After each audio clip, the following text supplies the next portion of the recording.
1, versículo 1, hasta el capítulo 2, versículo 3, ¿ya? Esa va a ser la primera parte de esta nueva serie basada precisamente en Génesis, que nos va a llevar gran parte de este año, y tiene por título Orígenes, ¿ya? Ese es el título de la serie, y como les decía, Génesis 1, versículo 1, del 2 al 3, vamos a leer el día de hoy.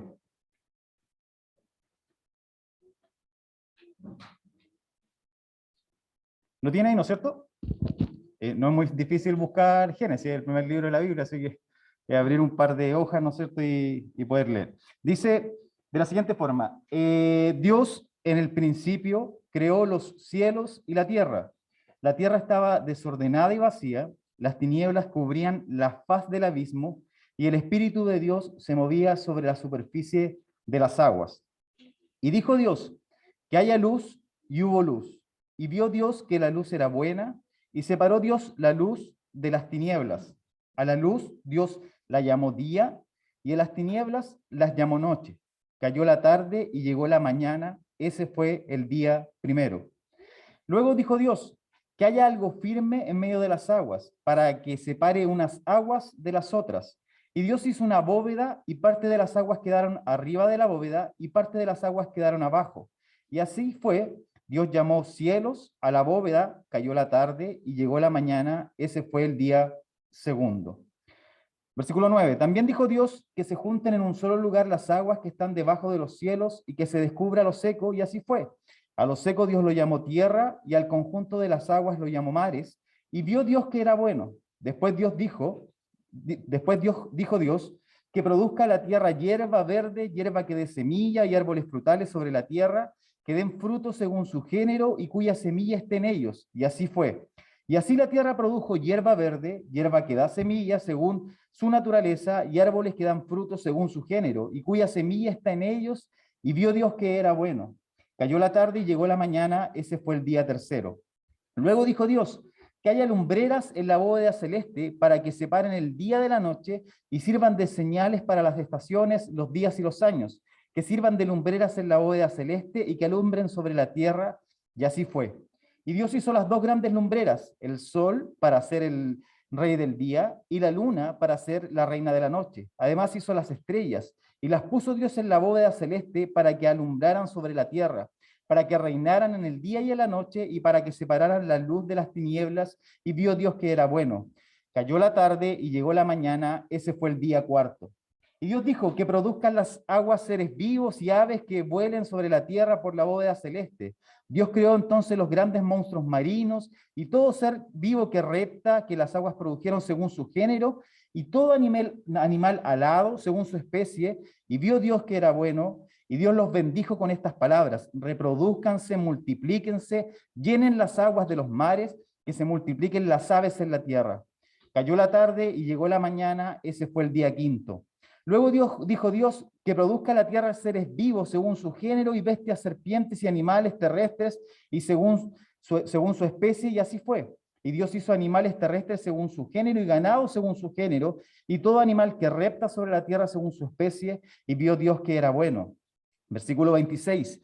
Entonces dijo Dios, hagamos al hombre a nuestra imagen y semejanza, que dominen toda la tierra, sobre los peces del mar, sobre las sobre las aves de los cielos y las bestias, y sobre todo animal que repta sobre la tierra. Y Dios creó al hombre a su imagen, lo creó a imagen de Dios, hombre y mujer los creó.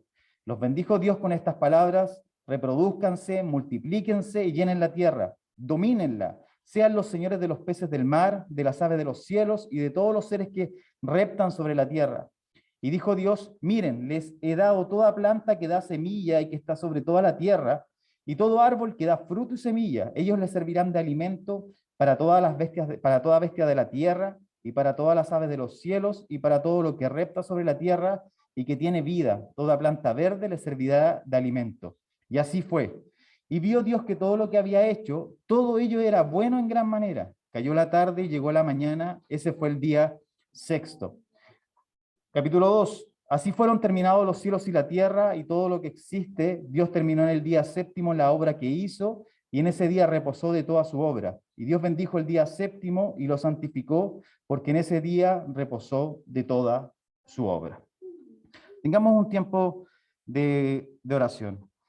Gracias, Dios, te damos por tu amor, gracias por tu bondad, Señor, y misericordia, que podemos contemplarla cada día, Señor, y aún más, Señor, al leer, Señor, este relato y darnos cuenta de todo lo que has creado y cómo podemos a través de la creación darnos cuenta, Señor, de que tú estás detrás de ellos, Señor.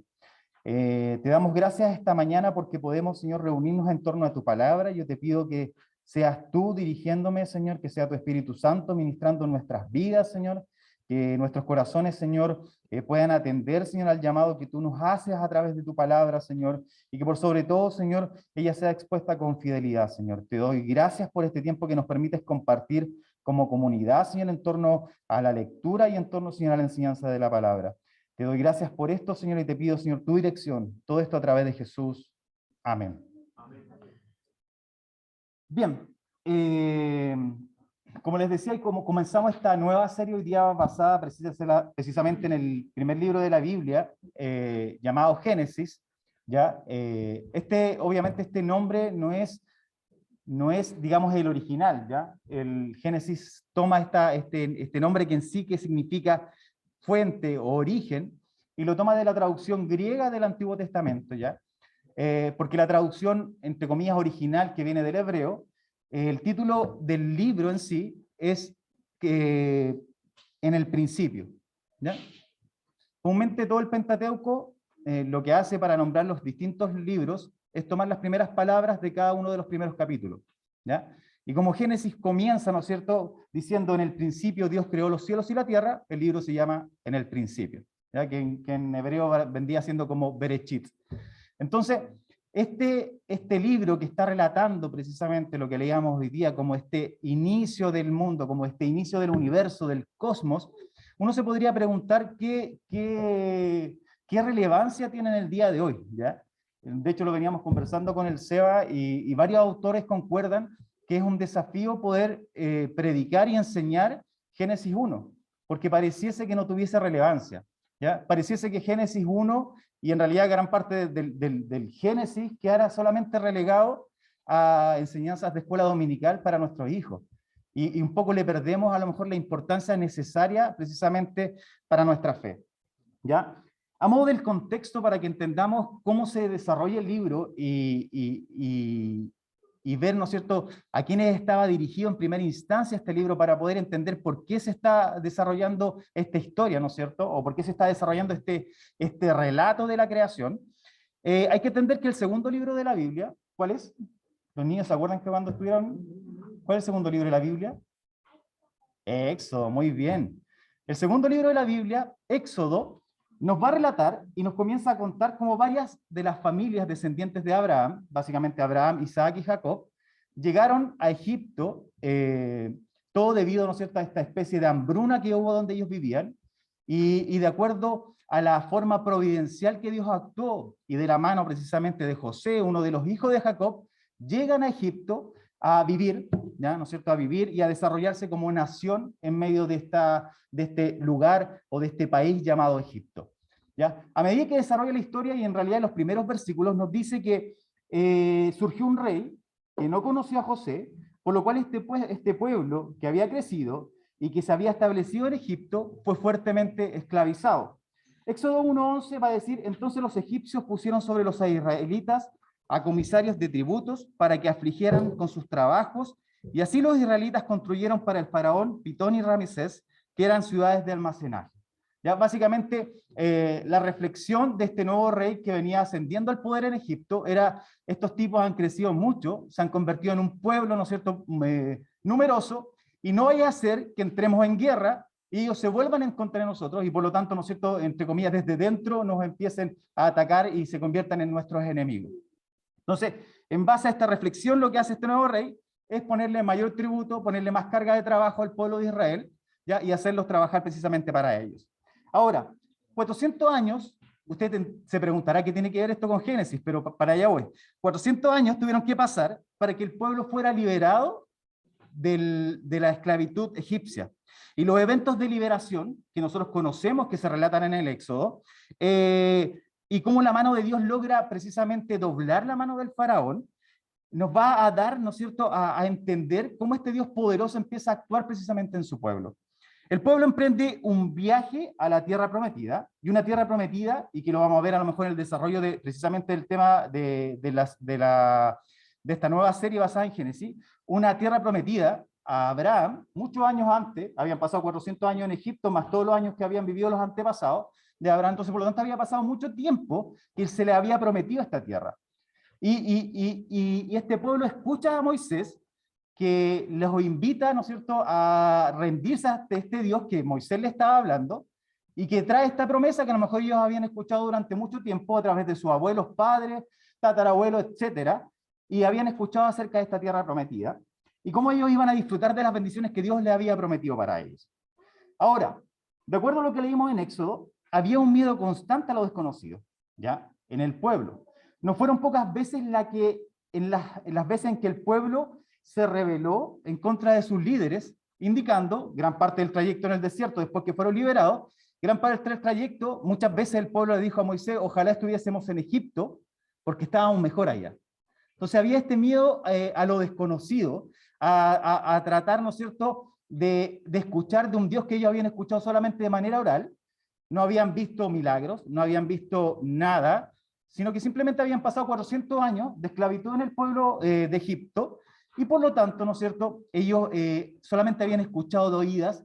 Sin embargo, los hechos poderosos de liberación sirvieron un poco para que ellos se dieran cuenta de que el Dios que servían, o el Dios que Moisés le estaba invitando a volverse nuevamente, en realidad era un Dios poderoso. H.P. Lovecraft, que es un escritor estadounidense y que es como el padre del género del terror cósmico, él dice que la emoción más antigua y más intensa de la humanidad es el miedo, y el más antiguo y más intenso de los miedos es el miedo a lo desconocido. Ustedes traten de imaginarse que Moisés estaba convocando a un pueblo para ser liberados y llevados a una tierra que Dios le había prometido, un Dios que solo ellos habían escuchado a través de la tradición oral del pueblo, una promesa hecha a uno de sus antepasados hace mucho tiempo atrás, y esto era toda una aventura. Pararse en los límites de Egipto, mirar que a lo mejor entre comillas estaban seguros, a pesar de que estaban con una carga súper fuerte de trabajo, de impuestos que le habían puesto, pero sin embargo ellos decían, chuta, acá estamos seguros, y de aquí nos estamos viendo enfrentados a un desierto inmenso, en un camino que no conocemos, una tierra que solo hemos escuchado, un Dios que solo hemos escuchado a través de nuestros padres, etcétera, etcétera. Entonces, por lo tanto, estamos en medio de comenzar una aventura, y una aventura que ellos no sabían que les esperaba. ¿Ya? El pueblo había estado cautivo 400 años en Egipto, por lo tanto ellos no sabían qué había más allá.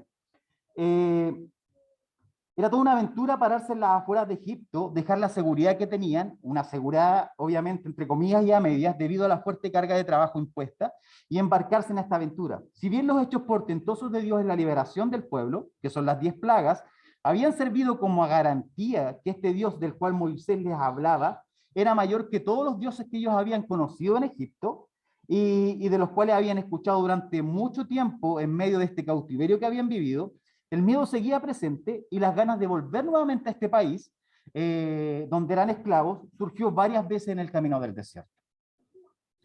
Además, los 400 años de paso por Egipto habían servido para que el pueblo se impregnara de una cultura idólatra, una forma muy distinta de la cual Dios quería que vivieran para su pueblo, o de la forma en que Dios quería, ¿no es cierto?, que su pueblo viviera. El panteón egipcio se componía de más de 90 dioses, donde comúnmente los mayores dioses o los dioses mayores obedecían a ciertos fenómenos naturales o a ciertas cosas, ¿no es cierto?, naturales, como el dios más importante era el dios Ra, que obedecía, ¿no es cierto?, al sol. Estaba el dios de la luna, el dios de las estrellas, o las estrellas, ¿no es cierto?, como las estrellas que guiaban a la muerte. Cuando un faraón moría, las estrellas, que eran entre comillas como semidioses, guiaban, ¿no es cierto?, al faraón al lugar donde iba a morir. Tenían, ¿no es cierto?, al Nilo, a las aguas. Entonces, todos los fenómenos naturales para este pueblo que se desarrolló en Egipto, para ellos todas estas cosas naturales eran precisamente dioses. Y frente a esta cosmovisión, a esta forma de ver la vida, a esta forma de enfrentarse a la pregunta que a lo mejor todavía nos seguimos haciendo, y todavía la filosofía ha tratado de responder, la ciencia, ¿de dónde venimos? Los egipcios habían respondido esa pregunta en base a esta forma y a este montón de dioses que ellos tenían. Entonces, por lo tanto, estos 400 años que habían pasado por Egipto habían servido para que el pueblo se impregnara de esta cultura idólatra, de esta cosmovisión, de esta forma de ver la vida, y el panteón egipcio, con distintas características, distintas representaciones, ¿no es cierto?, componían parte importante de la vida de la nación. Según variados autores, el pueblo de Israel, que había estado cautivo durante todos estos años, habían sufrido una fuerte influencia religiosa, una fuerte influencia social y cultural egipcia. Por eso no es de extrañar que el mensaje de Moisés para sus contemporáneos, que era esta gente que estaba saliendo, ¿no es cierto?, de Egipto, tenía que ver con construir una cosmovisión nueva para el pueblo de Israel. Tenía que ver con construir una cosmovisión que no era una cosmovisión propia de Moisés, sino más bien una cosmovisión inspirada por el mismo Creador. ¿Ya? Esto es como modo de introducción para que un poco entendamos, ¿no es cierto?, por qué. La escritura del Génesis se sitúa comúnmente en el trayecto. Varios autores concuerdan que el Génesis, en realidad todo el Pentateuco, se escribe durante el trayecto que hace desde la salida de Egipto hasta la llegada, ¿no es cierto?, a la tierra prometida. ¿Ya? En el libro de Deuteronomio se nos relata el hecho de que Moisés para al pueblo frente al Jordán y les repite la ley, les repite el Pentateuco, les recita, ¿no es cierto?, todo esto que él había escrito, y que era la revelación y la forma en que Dios precisamente le estaba entregando la forma de ver la vida. Génesis recalca algunas cosas sumamente importantes. Primero, que Dios es el creador de los cielos y la tierra. La próxima semana, en el 2.4, dice que estos son los orígenes de los cielos y la tierra, cuando fueron creados, el día que Dios el Señor hizo la tierra y los cielos. El choque cultural de la nación que venía saliendo de Egipto frente a un país, ¿no es cierto?, con un panteón abundante de dioses, con un rey que se proclamaba a sí mismo como un dios más, y un pueblo que había estado 400 años sufriendo esta historia, y a lo mejor su misma historia se había olvidado. Es precisamente el mensaje que Moisés se levanta y le trata de levantar en la historia del Pentateuco. Es un mensaje que se levanta con fuerza en las letras de Génesis a las interrogantes de un pueblo que estaba construyendo su identidad. Génesis responde con fuerza acerca del origen del universo, responde como un Dios, no solamente un Dios que crea, sino también con un Dios que también no solamente es todopoderoso y creador, sino también un Dios personal y cercano. Ahora, hay algunas similitudes entre estos primeros destinatarios y nosotros. Es precisamente lo que vamos a tratar un poco de responder a medida que nos vayamos, a medida que el tema se vaya desarrollando. En específico, el sermón de hoy día abarca básicamente el relato de la creación, como ya pudimos leer al comienzo, y a veces uno se podría imaginar que el libro de Génesis solo es necesario o de manera exclusiva, como yo se los planteaba en un principio, a lo mejor para una escuela dominical o para enseñárselos a nuestros hijos. Pero sin embargo, es importante tomarle el peso necesario, porque es el fundamento de nuestra fe. Es cosa de mirar, ¿no es cierto?, uno de los credos más antiguos, ¿no es cierto?, de la fe cristiana, que es el credo de los apóstoles. Y el credo de los apóstoles, ¿cómo comienza? Creo en Dios, Padre Todopoderoso, Creador del cielo y de la tierra. Entonces, es parte de nuestra confesión.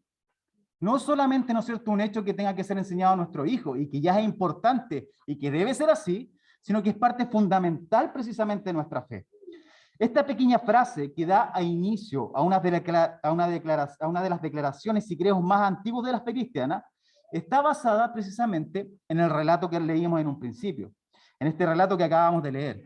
Y no es de extrañar que en medio de los avances de la ciencia y el escepticismo actual, de hecho para muchos es casi como, ¿no es cierto?, como viajar a la Edad Media, pensar que Dios creó el cielo y la tierra, en realidad cuesta darle muchas veces el peso a la expresión creo en Dios Padre Todopoderoso, Creador del cielo y de la tierra. Entonces, aquí, ¿no es cierto?, ya metiéndonos de lleno al sermón en sí, el primer punto es que Dios es precisamente el creador del universo. Es importante recalcar el hecho que el relato que leíamos es un relato completamente teocéntrico. ¿Ya? El personaje principal en Génesis 1 es Dios. ¿Ya? Es Dios, ¿no es cierto?, el personaje principal. Él es la persona central del texto y de hecho el relato comienza con la expresión Dios en el principio creó los cielos y la tierra. Y va a terminar en el versículo 2 y 3, o sea, perdón, en los versículos 2 y 3 del capítulo 2, con Dios terminó en el séptimo en el día séptimo la obra que hizo, y en ese día reposó de toda su obra, y Dios bendijo al día séptimo y lo santificó, porque en ese día reposó de toda su obra. Esto es parte fundamental de la declaración de nuestra fe. Y como yo le decía en un principio, la declaración de Dios como creador es el inicio, la expresión que abre la declaración que conocemos como el credo de los apóstoles. Y ojo, que no es un simple creador de algunas cosas, sino que es el creador del universo completo. Dios se pone fuera del tiempo, al inicio de los tiempos, ¿no es cierto?, o del mundo conocido, para Génesis darnos a conocer que este Dios es precisamente el creador de todo. Dios se coloca fuera de la creación, se coloca como la causa primera de todas las cosas. Él no es creado, sino que es Él precisamente el que lleva a cabo la obra de la creación. Esta es una de las tantas obras que Dios lleva a cabo, y la iglesia siempre ha confesado que fue una creación hecha de la nada. ¿Qué quiere decir esto? Que en realidad no había materia, no había nada antes de Dios. Y como yo les decía, Dios es la causa primera y es la causa de que el mundo exista y de que el universo exista. Entonces, por lo tanto, por lo cual no es un simple creador al nivel que nosotros conocemos, a lo mejor como un artesano, como un artista que tiene que reunir materiales para crear algo, sino que es un Dios que no necesita materiales, sino que con el simple poder de su palabra, Él llama a la existencia lo que no era.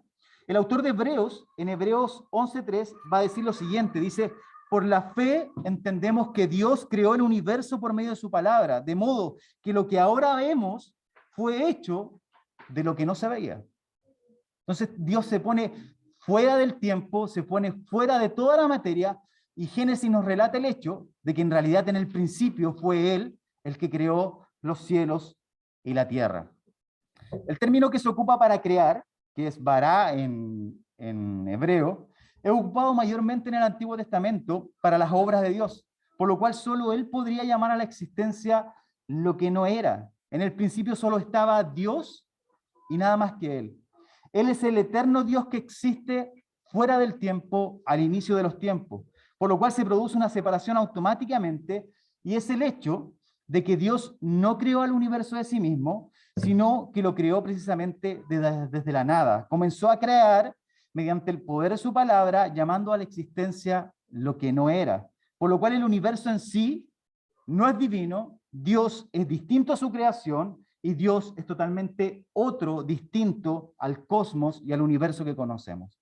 Y esto es muy en contraposición, ¿no es cierto?, a todas estas religiones actuales que nos hacen pensar que el universo tiene poder, ¿no es cierto?, que la naturaleza tiene poder. Entonces, por lo tanto, el mensaje de Génesis no es simple hecho, no es un simple mensaje para este pueblo que había estado 400 años cautivo en Egipto y que había sufrido las consecuencias de vivir bajo una presión de una cultura idólatra, de una cosmovisión, ¿no es cierto?, idólatra, de una teogonía, que es la forma en que los dioses son creados. No, es un mensaje tan actual el día de hoy, porque hoy día, ¿no es cierto?, pareciese que el mundo se volvió loco y está volviendo a muchas corrientes de religiones antiguas, en donde nos muestran precisamente esto que yo les decía, que el universo tiene poder, que la creación tiene poder, pero Génesis nos relata el hecho de que Dios estaba en el principio, que Él era el eterno, y Él, mediante el poder de su palabra, llamó a la existencia lo que no era, y nosotros lo podemos vislumbrar el día de hoy. Por lo tanto, es Él el que tiene el poder, es Él, ¿no es cierto?, el que ha creado este universo, y no es el universo, ¿no es cierto?, creado por sí solo. Salmo 102, 25, 27, que después el autor de Hebreo también lo va a citar, dice: tú fundaste la tierra desde el principio y con tus propias manos formaste los cielos. Un día ellos serán destruidos, envejecerán como vestidos usados y tú los cambiarás por otros.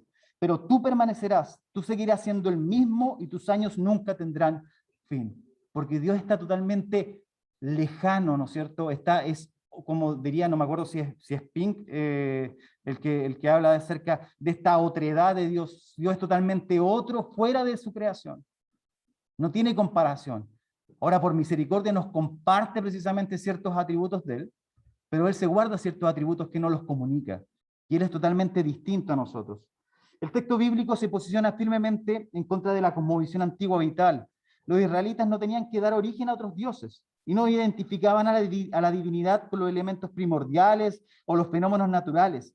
Su Dios no se autodesarrollaba ni surgió de un elemento primordial, ¿ya?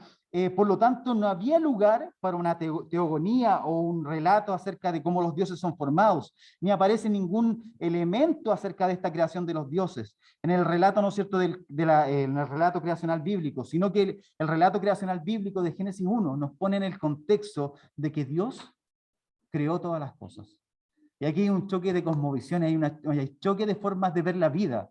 Este pueblo que había estado 400 años, ¿no es cierto?, cautivo, y que había entendido la forma, y había visto la vida, y había visto el relato de la creación a lo mejor de distintas formas, tiene un choque, ¿no es cierto?, con lo que Moisés trata de exponerles precisamente cuando él escribe el Pentateuco.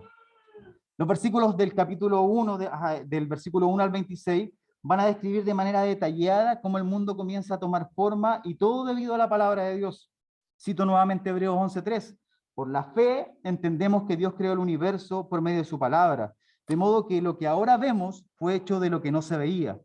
Aquí no vamos a entrar en detalle en relación a si los días son literales o no, si son de 24 horas, sino que lo que tenemos que entender y que tenemos que tener claro, y que es precisamente también la intención del autor, hay que entender que el Génesis, ¿no es cierto?, no es un libro científico, sino lo que está haciendo Moisés mediante esta revelación que Dios le entrega, es establecer el fundamento para la cosmovisión, para la forma de ver la vida que tenía que tener su pueblo. Por lo tanto, la intención del autor a sus primeros destinatarios era que Dios era el creador de todo, que independiente de los otros relatos cosmogónicos y relatos acerca de la creación de los pueblos alrededor del pueblo de Israel, ellos como su preciado pueblo debían entender que en el principio Dios creó los cielos y la tierra, que no había dioses más poderosos. Entonces esta aventura en que ellos se están metiendo cuando están en los límites de Egipto a punto de salir frente a lo desconocido, lo que hace este relato es decir, oye, espérense, lo que ustedes escucharon acerca de los dioses y todos estos dioses que reinaban en el universo, no, Dios es el creador del cielo y de la tierra. Él es la causa primera de todas las cosas. Es lo que está tratando de plantar Dios en el corazón del pueblo a través de la revelación que le está entregando a Moisés. En el día 1 se crea la luz, en el día 2 se crea el firmamento, en el día 3 hay dos actos creativos, la tierra y la vegetación. En el día 4, los portadores de la luz, el sol, la luna y las estrellas. Y aquí es interesante porque Moisés pone en el cuarto lugar a los portadores de la luz, y que los llaman, ¿no es cierto?, lumbrera mayor y lumbrera menor, y sin embargo eran los dioses más importantes de Egipto. ¿Ya? Entonces está entregando ciertos mensajes, no importa lo que vivieron allá. Esto es precisamente lo que Dios hizo en un inicio. Día 5, los habitantes del mar y del cielo, peces y aves. Día 6, dos actos creativos más, los animales terrestres y los seres humanos. En el día 7, Dios reposó. Hoy día nos vemos enfrentados a distintos relatos cosmogónicos o distintos relatos de la forma, ¿no es cierto?, en que el mundo es creado. Buscan darle sentido al inicio del universo. ¿Ya? La gran teoría que hoy día abunda, ¿no es cierto?, la teoría del Big Bang, que todo nace desde una explosión y el universo es creado. Y todas estas teorías, todas estas hipótesis que levanta la ciencia buscan responder a las preguntas, ¿no es cierto?, más antiguas. ¿Desde dónde venimos? Relatos que han ido cambiando con el tiempo y quizás van a seguir cambiando a medida que la ciencia avance o a medida que, ¿no es cierto?, que hayan nuevas conclusiones de acuerdo a nuevas investigaciones o hipótesis. Sin embargo, la declaración de que Dios creó el cielo y la tierra es una declaración que su pueblo ha confesado durante mucho tiempo y tiene que seguir confesando, y que es el fundamento principal de nuestra fe, y que la iglesia ha confesado precisamente, creó en Dios Todopoderoso, creador del cielo y de la tierra. Segundo, Dios crea al hombre. Los primeros versículos nos dan cuenta de esta tremenda verdad que yo les comentaba, y como lo he repetido ya varias veces, acerca de que Moisés nos está dando a entender que Dios ha creado el mundo. Dios creó, ¿no es cierto?, este mundo, que es su reino. Él ha creado el mundo desde la nada, ha creado un reino en donde Él es soberano, Él sigue siendo el Señor, es el creador. Sin embargo, en el 26 toma una posición aún más cercana con la creación. Recuerden que lo que yo les decía, o sea, Moisés a través del Pentateuco, a través del relato del Génesis, no solamente nos está mostrando un Dios que es el Todopoderoso, que crea el universo, que crea, ¿no es cierto?, todo, sino que a medida que se vaya desarrollando, ¿no es cierto?, la revelación, nos va a ir mostrando un Dios más personal, un Dios que se acerca a su pueblo, un Dios que escoge un hombre y escoge un pueblo para sí. Entonces, en Génesis 1:26 toma aún más cercanía, dice, entonces Dios dijo, hagamos al hombre a nuestra imagen y semejanza, que dominen toda la tierra sobre los peces del mar, sobre las aves de los cielos y las bestias, y sobre todo animal que repta sobre la tierra. Y Dios creó al hombre a su imagen, lo creó imagen de Dios, hombre y mujer los creó. Génesis 1 no solo lanza esta verdad de que Dios es el creador, sino también nos declara de que el hombre ha sido creado a imagen y semejanza de Dios. Y hemos sido puestos como representantes del Dios del universo, este universo que había sido creado hace poco. Cuando el hombre es creado, es introducido a este universo, a este reino que Dios ha creado, es precisamente introducido como un representante de Dios en este universo que él está creando. Sidney Gray Danos, que es un erudito bíblico, él dice: en el mundo antiguo, un rey colocaba imágenes de sí mismo o estatuas en provincias lejanas. Las imágenes del rey le decían a todo el mundo que esas provincias eran parte del rey. Dios expresa su voluntad en esta especie de liberación consigo mismo, declarando que el hombre debía ser creado a nuestra imagen, conforme a nuestra semejanza. El hombre ha sido creado y atraído a la familia real. Este hombre que es, entre comillas, sacado de la creación, ¿no es cierto?, y puesto en la familia de Dios. ¿Por qué? Porque la creación no fue creada, ¿no es cierto?, el universo no fue creado a imagen y semejanza de Dios. Los peces, los animales, el mar, la luna, el sol, no son creados a imagen y semejanza de Dios, sino que es el hombre que Dios crea, precisamente creado a imagen y semejanza de Dios. Por lo tanto, tiene algo distinto a la creación y es puesto precisamente atraído hacia esta familia real. Él forma parte del reino de Dios, en donde Dios es soberano y rey de la creación, y esto no quiere decir que Dios concedió su deidad al hombre. El hombre no es Dios, la creación no es Dios, sino que los dotó con privilegios y con responsabilidades en las tareas que debía hacer. Y ahí esto va a servir, ¿no es cierto?, como un poco de adelanto precisamente a lo que va a pasar en el Génesis capítulo 2 la próxima semana. Así como Dios bendijo a los peces y a las aves en el versículo 22, en donde les dijo: reproduzcanse y multiplíquense y llenen las aguas del mar, de la misma forma bendice a los hombres con el fin de que se reproduzcan y tengan dominio en el versículo 28. Y los bendijo Dios con estas palabras: reproduzcanse, multiplíquense, llenen la tierra, domínenla, sean los señores de los peces del mar, de las aves de los cielos y de todos los seres que restan sobre la tierra. Ambos reciben el alto honor y la autoridad de ser gobernantes en este reino que Dios ha creado. Mann Groningen habla, otro erudito bíblico, habla y los nombra como vicegerentes de la creación de Dios, como aquellos que tienen que administrar el mundo que Dios ha creado, gobernante en esta tierra en nombre precisamente del Rey del universo. Versículos 29 y 30 es otra muestra del contraste del relato entregado por Dios a su pueblo. En varios relatos de la creación de los pueblos antiguos que rodeaban precisamente a Israel, eran precisamente los dioses creaban a los humanos para que les proveyeran alimento. Pero sin embargo aquí el relato bíblico es distinto, porque después de que Dios hace todo el mundo, de que hace el cosmos, el universo, crea al hombre, en el versículo 29 Dios le dice al hombre: miren, les he dado toda planta que da semilla y que está sobre la tierra, y todo árbol que da fruto y semilla, ellos les servirán de alimento para toda bestia de la tierra y para todas las aves de los cielos y para todo lo que repta sobre la tierra y que tiene vida, toda planta verde les servirá de alimento. Y así fue. Entonces, un relato totalmente contrario a la cultura, ¿no es cierto?, en la cual este pueblo estaba desarrollándose.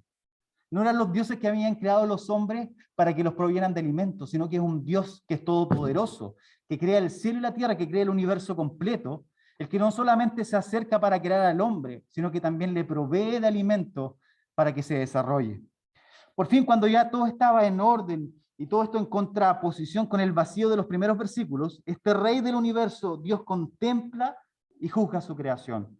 El versículo 31 dirá: y vio Dios que todo lo que había hecho, todo ello era bueno en gran manera. Cayó la tarde y la mañana, y llegó la mañana, y ese fue el día sexto. Nuevamente citando a Gray Danos, dice: el conflicto del caos que obstruía la formación de la vida ha sido completamente resuelto. El caos original se ha convertido en un universo bien ordenado. Y era bueno en gran manera, fue magnífico, fue espléndido. La creación de Dios es un maravilloso regalo para que disfrutemos y nos desarrollemos responsablemente. Tercero, este Dios que crea y que se gasta a lo mejor 6 días, a lo mejor 6 días para Dios no es tanto, ¿no es cierto?, dentro de su eternidad, pero se gasta 6 días en crear el universo.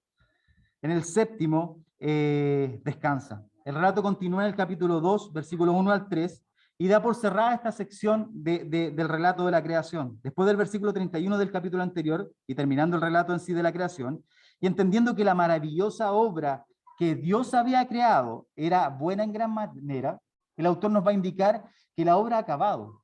Todo lo que no existía, hoy día ya es. Todo lo que no existía, todo lo que no era conocido, llegó a ser por el poder de su palabra. Y termina esta sección en el capítulo 2, con los primeros versículos. Así fueron terminados los cielos y la tierra y todo lo que existe. Dios terminó en el día séptimo la obra que hizo, y en este día reposó de toda su obra. Y Dios bendijo el día séptimo y lo santificó, porque en este día reposó de toda su obra. Es interesante cómo el autor nos lleva a este primer capítulo desde la nada a un mundo creado y habitado. El Dios soberano ha establecido su reino, Él es soberano sobre su creación, Él ha creado al hombre a su imagen y semejanza, estableciéndole límites, estableciéndolo como representantes creados a su imagen y semejanza, le ha provisto de alimento, un lugar donde vivir, pero también le ha provisto una manera de vivir la vida. ¿Y qué quiero decir con esto? El hombre, como imagen de Dios en la tierra, puede descansar de sus labores y disfrutar del fruto de su trabajo, tal cual, ¿no es cierto?, Dios lo disfrutó en el día séptimo. Este día especial es bueno para nosotros, necesitamos ese día de reposo. Si nuestra vida fuera solo trabajo, todos terminaríamos totalmente agotados. Sin embargo, este Dios que no solamente provee un lugar y un reino donde nos desarrollemos, no solamente nos provee de alimento, sino que también nos provee precisamente un día en el cual podamos descansar. No solo es el proveedor de alimento, como lo leíamos en el versículo 29, sino que nos provee este día precisamente para descansar, un día de cada 7. Hay que entender que el día de reposo es bueno y beneficioso para nosotros. De hecho, Jesús más adelante en relación con este día diría en Marcos 2:27, también les dijo, el día de reposo se hizo por causa del género humano y no el género humano por causa del día de reposo. Nuevamente citando a Greitá, nos dice, podemos descansar de nuestro trabajo, podemos reunirnos con el pueblo de Dios para adorar a Dios, que es precisamente lo que hacemos cada domingo, y reflexionar sobre el significado y sentido de nuestra vida. Podemos deleitarnos en la buena creación de Dios. Podemos deleitarnos en el trabajo de nuestras manos, podemos disfrutar de las familias, de los amigos. Dios creó todo bueno. Y este es el mensaje del Evangelio, las buenas nuevas de Génesis 1. Dios creó todo lo bueno, Dios creó todo el universo, nos proveyó, pero también nos proveyó un tiempo para poner el freno en el acelerador. O sea, poner el pie en el freno. Ahí sí. Dios provee descanso y este mensaje es lo más inusual que podríamos escuchar en una sociedad que parece que entre más ocupados podemos estar mejor. ¿Cuál es? Pare, contemple y alégrese en la creación de Dios. Dios es el Dios, ¿no es cierto?, que en el principio no había nada, pero en el principio Dios creó los cielos y la tierra. Vio Dios, versículo 31, que todo lo que había hecho era bueno en gran manera, dice el versículo 31 del capítulo 1. Y vio Dios que todo lo que había hecho, todo ello era, era bueno en gran manera. Concluyo con lo siguiente. Un poco respondiendo al hecho y a la interrogante de un inicio. ¿Qué tiene que ver este relato con nosotros? O en realidad hay cierta cercanía entre este pueblo que había estado cautivo 400 años con una presión cultural, con una presión, ¿no es cierto?, de ideas, de cosmovisión externa a lo que Dios quería para ellos. Isaías 18 dice, el Señor creador de los cielos, el Dios que formó la tierra, el que lo hizo y le dio forma, el que no la creó sin un propósito, sino que la creó para que fuera habitada. El paralelismo en cierta forma entre el Israel que está construyendo su forma de ver la vida después de los años de esclavitud y todos aquellos que de una u otra forma hemos sido liberados mediante la gracia divina es sorprendente. En todas las épocas se levantan posiciones contrarias al cristianismo. En todas las épocas se levantan posiciones en donde es necesario reforzar nuestros principios de un Dios personal que se sitúa en el inicio del tiempo y que mediante su palabra creadora trae a la existencia el cosmos conocido. Las voces contrarias al cristianismo y las voces contrarias al creacionismo se levantan constantemente, por lo cual es necesario recordarlas y repetirlas a las futuras generaciones.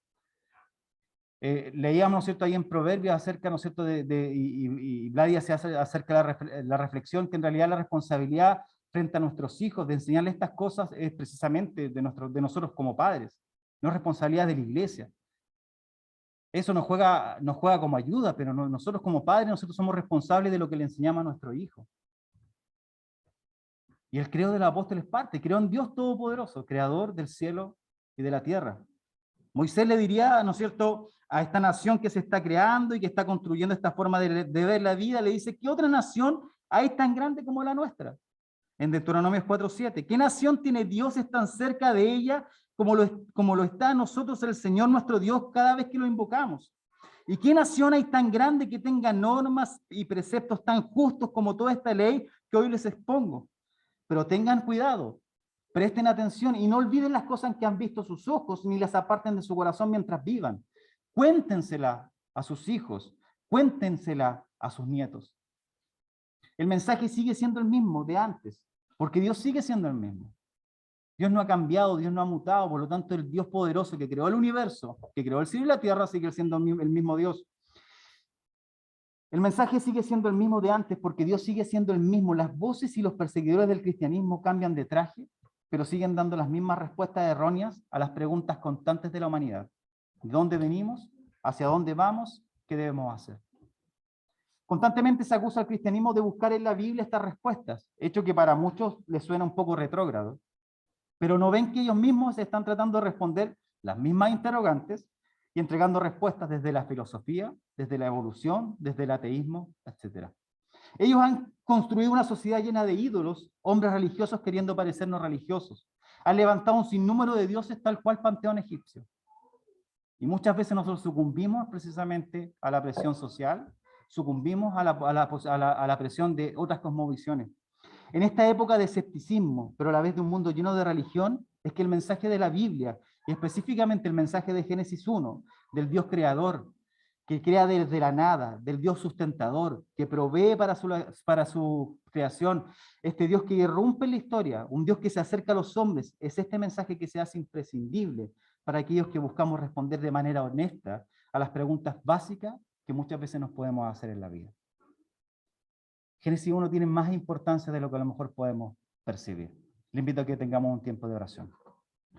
Gracias, Dios, por tu bondad. Gracias por tu misericordia, Señor. Gracias, Señor, y yo te pido, Señor, que nos recuerdes, Señor, este mensaje mediante el poder de tu Espíritu Santo durante esta semana, para darnos cuenta, Señor, que tú eres poderoso y que tú has creado el universo completo, Señor, y podamos, Señor, también transmitir, Señor, este mensaje a nuestros hijos y a nuestros nietos más adelante, Señor, y que esta parte fundamental de la fe podamos seguir confesándola, Señor, como lo han confesado nuestros hermanos durante mucho tiempo. Creo en Dios Todopoderoso, Creador del cielo y de la tierra. Bendícenos, Señor, ayúdanos. Amén.